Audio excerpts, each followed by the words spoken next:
Hello everyone, my name is Myrna and joining me soon will be Father Severus. Today we wanted to talk about leaving the jar, also known as LTJ, in relation to the story of the Samaritan woman.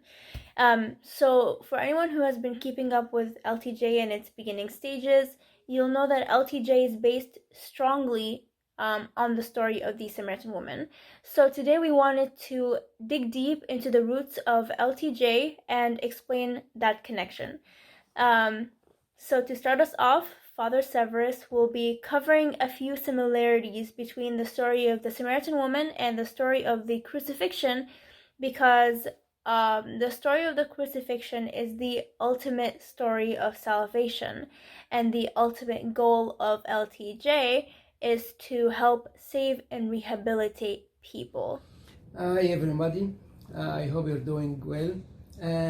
Before I talk about the similarity between the Samaritan woman story and the crucifixion of our Lord Jesus Christ, I want to tell you some facts about this story, because it's an amazing story, it's a good story.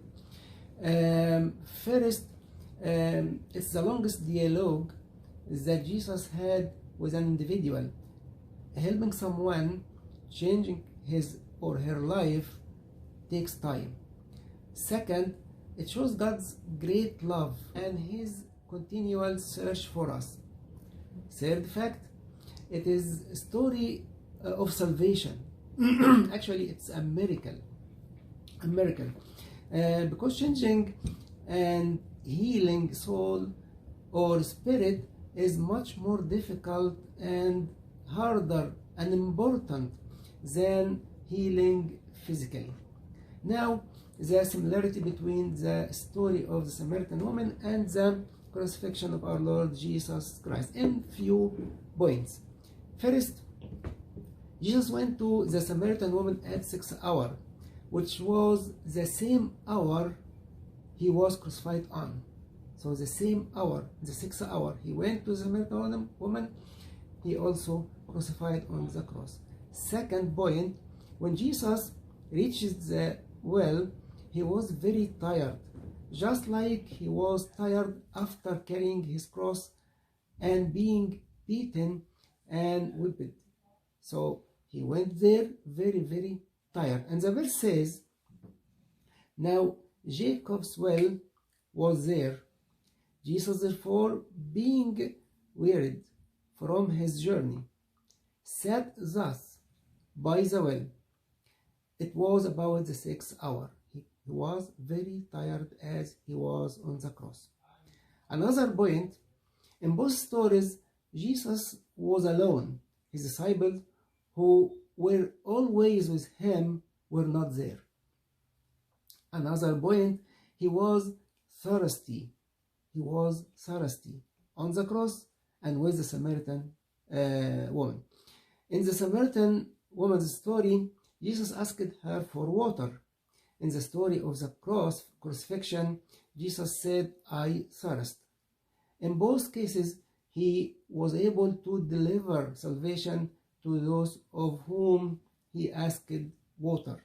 So he was thirst for salvation of the world. And the Holy Bible didn't say that the Samaritan woman gave him water, also didn't say if anybody gave him water on the cross. It's the salvation story. So now that we've covered the connection between the story of the Samaritan woman and the story of the crucifixion, I will be covering a few points that show the connection between the story of the Samaritan woman and LTJ, and how the story of the Samaritan woman sets the foundations of LTJ. So the first part that I want to cover is how the story of the Samaritan woman teaches us to approach people. So there's a few key points we have to keep in mind when approaching someone to help them. So the first point is approaching with humility. When Jesus was approaching the Samaritan woman, he did not approach her as God or as someone who is superior. He approached her as another human who was willing to engage in conversation and to help her if she needed it. So he did not approach her like he was anyone who was better than her in any way. The second point is approaching with love. So you have to understand that you need love and that other people around you need love, and we are always in search of it. So in the story, the Samaritan woman was married 5 different times, right? She was searching for love over and over again. And in the end, she was able to find the love she was searching for in someone that she didn't expect, which was Jesus. So you have to understand that while you may not expect to be the person to provide that love for others, you have to always be open to the idea, because that just might be what happens.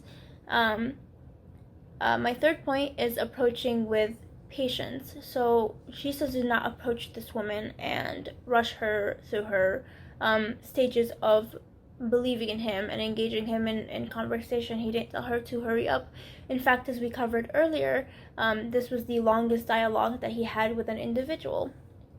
So for sure, it might not take one conversation for you and I to change someone's life or to change our own life, but the story teaches us to be patient with people, because even though Jesus was able to do so much change in the span of only one conversation, he was willing to sit and engage in conversation and, you know, go back and forth with this woman and explain to her where he was coming from and why.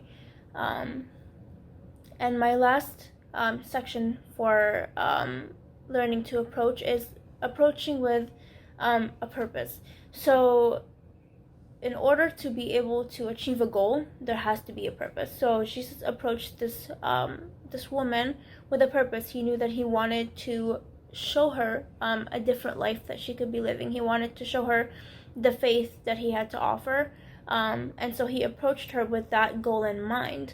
And you have to approach having roots, knowing what your beliefs are and why you're approaching someone, and then why you're approaching them, as well as what you want the goal to be. What do you want them to get out of you approaching them? So now that we've covered how the story of the Samaritan woman teaches us to approach people, I want to cover how the story of the Samaritan woman teaches us to change both our own lives as well as the lives of anyone we do approach. So the first point in this section will be value. So you have to understand that you are valuable, and you have to understand that others around you are also valuable. So Jesus went out of his way, because of the value that this woman held in his eyes, to meet her and to go to her in the heat, take a long, long, long walk to get there. He was exhausted, he was thirsty, but to him it was all worth it because she was valuable. And so you have to treat everyone like they are important, because everyone is important. And if you don't see the value in someone's life, then ultimately there is no way that you can change that life. The second section is always searching. So Jesus is God. We believe that Jesus is God. And so he could have easily stopped at a different well, in a different country, at a different time, or he could have just not stopped at all. But to him, he was always looking. He's always looking for people to help. And so this goes back to our first point of value, of he searches because people are valuable. We are valuable to him. So he searched for this woman, and he went and he met her at this specific time, because to him she was valuable and he was searching for her. And my third point, which goes back to our last section, is love. Again, learning to give love to people. Jesus came into this conversation, into this encounter with this woman, offering her nothing but respect and nothing but love. He at no point insulted her or hurt her feelings or said anything that would compromise his end goal, which was to help her, because he loved her. And so my fourth point is learning to listen. So this also goes back to the previous section of humility. The way that Jesus approached this woman was a very humble way. He approached her and he was willing to listen to what she had to say. It was not a one-sided conversation. He was not speaking at her. He was speaking to her, and she was speaking back to him, and he was receiving what she was saying and answering it. So you have to listen to people to understand where they are coming from, because People will tell you what kind of pain they're feeling and where they're coming from, and you'll learn why they are the way that they are and how to help them. But if you don't listen, you will never understand people. And so this leads me to my last point, which is having hope. Ultimately, you have to have hope in someone if you want to be able to help them, or even in yourself. You have to have hope. So in this story, this woman was not someone that people thought was, was worth anything, really. She was not valuable. She was hopeless, helpless. So much so that she went out of her way to avoid everyone. She did not want to come into contact with anyone. And she would always, always, always, be on her own. But of course, Jesus, he had hope. He had hope, and this ties back into every point we've covered so far. She was valuable. He was looking for her.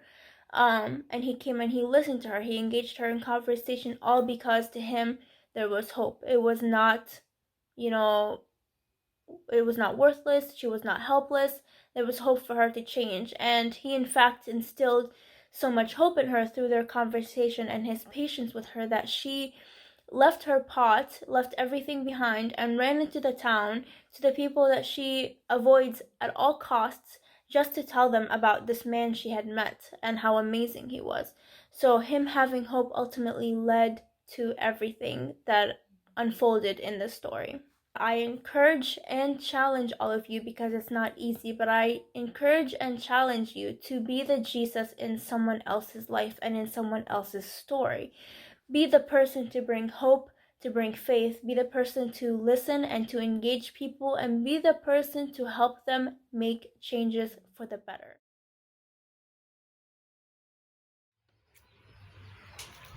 Hi, my name is Joyce Karaoke. I'm from Kenya. I stay in Nairobi. I'm happy today to share with you my testimony and transform.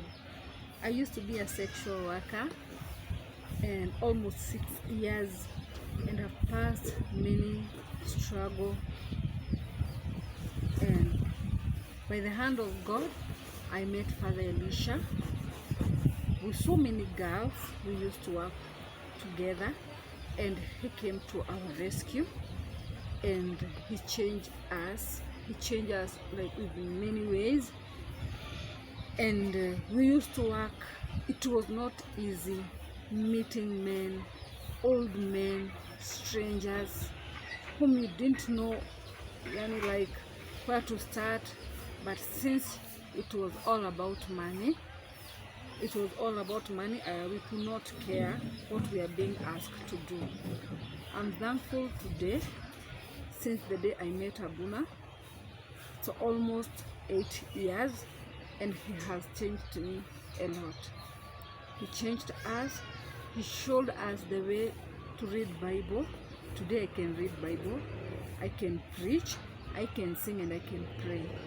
Right now, I'm just here to inform you that God can work, and always he passes through someone. That's why I always say thank you to Abuna Elisha, because he did big things and marvelous that we always cherish for it. I'm humble. Next time I'll talk to my girls and they'll testify, because today I'm not at work, they are at work. So when they come, I'll try to talk to them, and they will talk to you and they will give their testimony, because we've seen God, and we've seen God in many ways. It's a big testimony for me. I've seen God. Be blessed.